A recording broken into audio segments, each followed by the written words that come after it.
What's on, ladies and gentlemen? My name's Ross, I like games, and today we need to start talking about some of those lovely super rares from BT-12. I've not been bringing these to you quite as fast as I usually would. I feel very bad about it. So we could get very upset about this, or we could start off having a look at some red and black Digimon, starting off with WarGreymon and Chaosdramon X-Antibody. So we do have a lovely Digitama we can have a little bit of a look at here. It's Zenimon. On your turn, once per turn, when you play a Digimon with save in its card text, draw one. If you're going to be playing a bunch of save, this is great. Also, fully adorable Digimon I'd never even heard of before. This is amazing. Translations from the lovely folks at Ensan Gaming and the lovely folks at DigimonCard.dev, and a little bit from me as well, because I can read some of this stuff now. So yeah, if you're playing save, this is just a great option. And not the last coin we're going to see. Because we've got Zenimon, a 2 cost to play normally, 0 cost to Digivolve, 3000 power level 3. And you can Digivolve it as a 0 cost from any level 2 if the card text contains save. I love this. Firstly, it's a 2 cost to play level 3. That's cheap. We like 2 cost to play level 3. But we've also got the Monomon purple. On deletion, if this Digimon has save in its card text, draw one. Oh, look. Now you can Digivolve it from that. Weirdly. Which feels wrong. It feels very, very wrong. But you can, and that's amazing. Now, another level 3 we've got here is Agumon. 3 cost to play normally, 1 cost to Digivolve 2000 power. You should know by now I am not a fan of paying to Digivolve level 3s. I am a fan of the artwork. You can Digivolve it as a 0 cost from Koromon, which is fine, but it should be a 0 cost to Digivolve anyway, and you're basically just being forced into a particular level 2, which I don't like. But on play, you reveal the top 4 cards of your deck, add a card with Greymon or Omnimon in its name, and a Tamer with Kamiya in its name to your hand, placing the rest of them at the bottom of your deck in any order.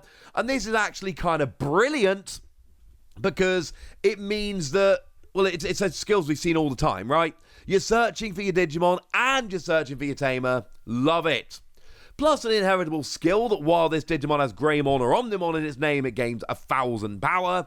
So yeah, adding power, searching out your Digimon. Love it, ladies and gentlemen. This is cool. Carrying on the coin theme here, we've got Ganamon. A 4 cost to play normally, 2 cost to Digivolve 4000 power.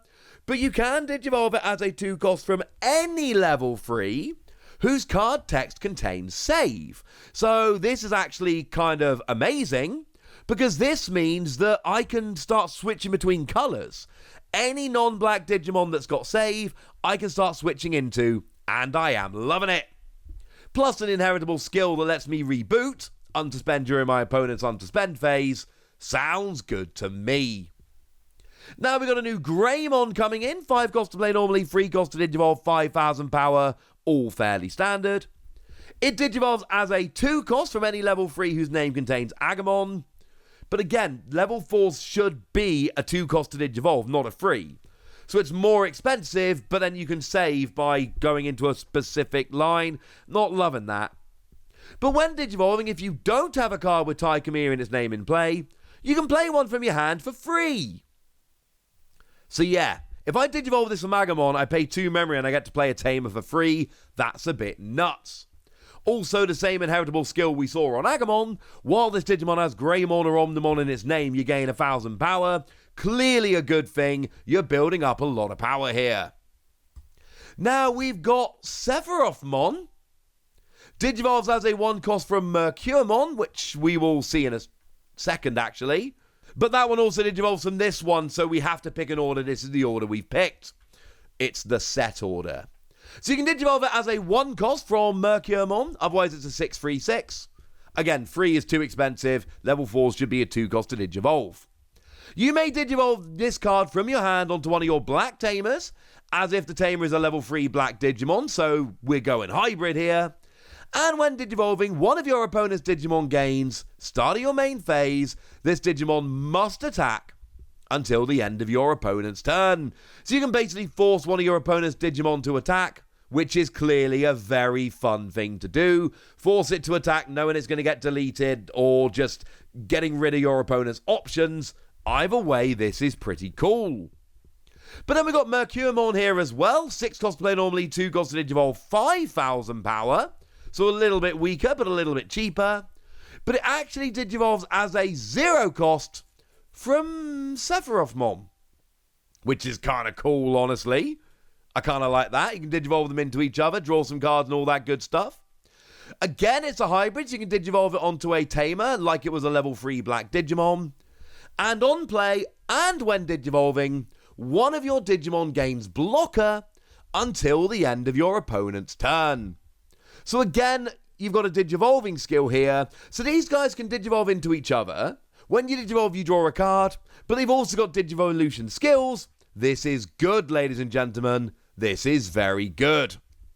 Now, BT-12 here is a 6/3/6, and it Digivolves as a free cost from any level 4 if the card text contains save. So it's very much like we saw with Agumon and Zenimon here. You're allowed to switch between colours as long as save is going on. Oh yeah, and also it's got an inheritable skill that gives this Digimon an extra 1,000 power on all turns.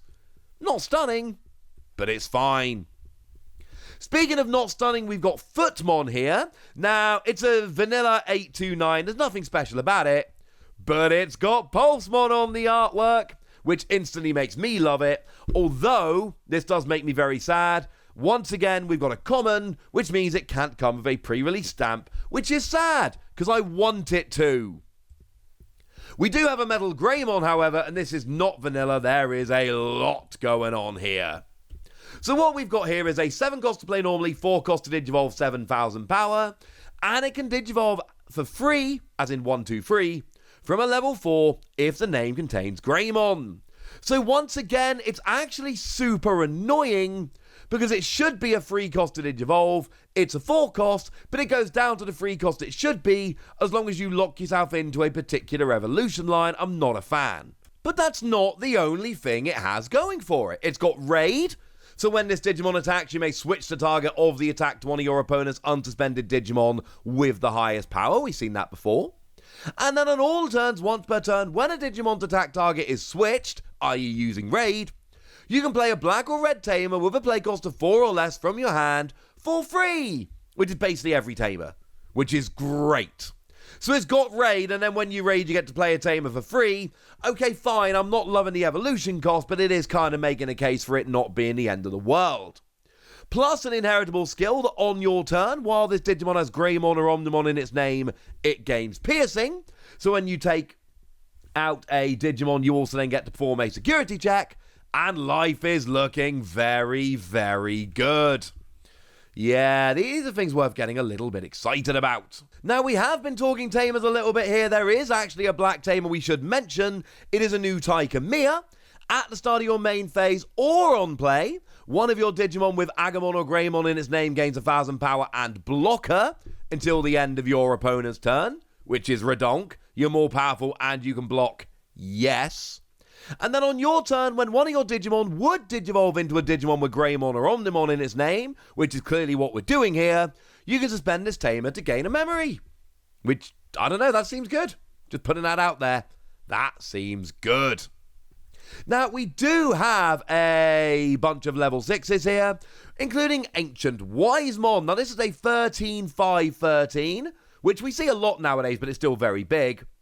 On your opponent's turn, once per turn, when your opponent's Digimon attacks, you may reveal the top 3 cards of your deck and play a black card of a play cost of 6 or less for free. You do have to trash the rest, but your opponent's Digimon attacks and I can play a card for free? Yes. And then on deletion, I can play a level 4 or lower black card with hybrid in its traits from my hand for free as well. So basically, Ancient WISEMON lets me play cards for free when my opponents attack. And when I get deleted, that sounds good. I'm going to be honest with you, ladies and gentlemen. That sounds good. But I promised you a couple of super rares in this video, and I intend to deliver. We've got WarGreymon. Love the artwork. 12 cost to play normally, 4 cost to Digivolve, 12,000 power. Again, that evolution cost is slightly higher than we expect.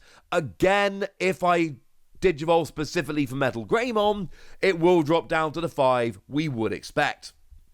And you have Raid, like we saw on Metalgreymon.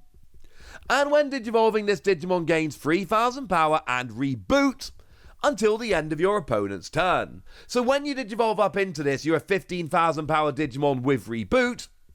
But bearing in mind, Agumon and Greymon should really be making you up to a 17,000 power. And Metalgreymon should be giving you piercing. And Kamiya can give you blocker and an extra 1,000 power. Yeah. 18,000 power Digimon with blocker, reboot, and piercing. That's ridiculous, ladies and gentlemen. Absolutely ridiculous. Attack. Take out a Digimon. Oh, and Raid. Sorry, Raid as well. So it's got blocker, reboot, piercing, and Raid. And you should have like 18,000 power. So you attack, Raid, take out literally anything, perform a security attack because you took out a Digimon, but then you want to spend on your opponent's turn ready to block. Yeah. That gets very dumb very quickly.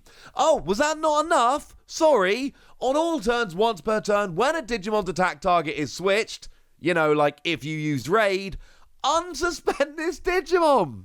So not only do you have 18,000 power and blocker and reboot and piercing and Raid, but you also get to unsuspend and attack again. Yeah. There's sometimes we see a Digimon that's just got, like, and I say it does everything, because it's got like 17 different skills. This does everything. This is one of those Digimon whereby when it kind of builds up and gets rolling, your opponent is just going to cry. Because there's not much else that they're really going to be in a position to do. It's kind of hilarious, honestly. And now, look, all the way through, I've been kind of grumbling about the fact that you're kind of being forced into a particular way of playing, into a particular evolution line. And you are. But actually, maybe it's not the end of the world, because it does seem to work very nicely now, doesn't it, ladies and gentlemen? Doesn't it? So yeah, the next super rare is going to need to have something special. What can Chaosdramon X-Antibody actually do? Well, I'm going to be honest with you, we did actually look at this one before. It looks like an extremely cool card. Digivolves as a 2-cost of Machinedramon or Chaosdramon. At the start of your main phase, you place a Digimon card with Cyborg or Machine in its traits from your trash to the bottom of this Digimon's Digivolution cards, constantly just building up all those different options for, inheritable skills. On all turns, this Digimon gains all effects of the Machinedramon and Chaosdramon in this Digimon's Digivolution cards. And on all turns, once per turn, when this Digimon would be deleted, you trash the top card of your opponent's security stack. But bearing in mind, we've got the Machinedramon from EX1 that on all turns when this Digimon would be deleted, you can trash 2 level 5s to prevent it being deleted. And yeah, this one is, so your opponent's basically got to try deleting it multiple times, but every time they try and delete it, they lose a security card. We talked about this with the BT-12 reveal, so I don't intend going into a huge amount of detail about it now. But I think it's absolutely fair to say that this is one of those Digimon that has the potential to just go nuts. Fully nuts. So there we go, ladies and gentlemen. I promised you a couple of super rares, and okay, fine, I've shown you one before, but I showed you a ridiculous super rare in WarGreymon, I showed you another level 6 in Ancient WISEMON, we looked at a bunch of cards in here, we need to catch up a little bit with the reveals, and that is absolutely my intention to do so. So enjoy the videos, make sure you're subscribed, it's going to be a fun ride, but for now, ladies and gentlemen, it's over to you guys. Tell me which of these cards you're excited about, tell me which ones you like, tell me anything you want to tell me in the comment section, go nuts! Be nice! And then make sure you like this video, subscribe to this channel, follow me on Twitter at TheWasi. That's where we talk Digimon and a bunch of other card games. And please do consider checking out patreon.com/PTCG Radio, where you can support the channel, get some bonus podcasts and all kinds of fun things. But by far, the most important thing as always, look after yourself till next time, would ya? Thank you very much for watching. My name's Ross, and you've been watching WASI Plays.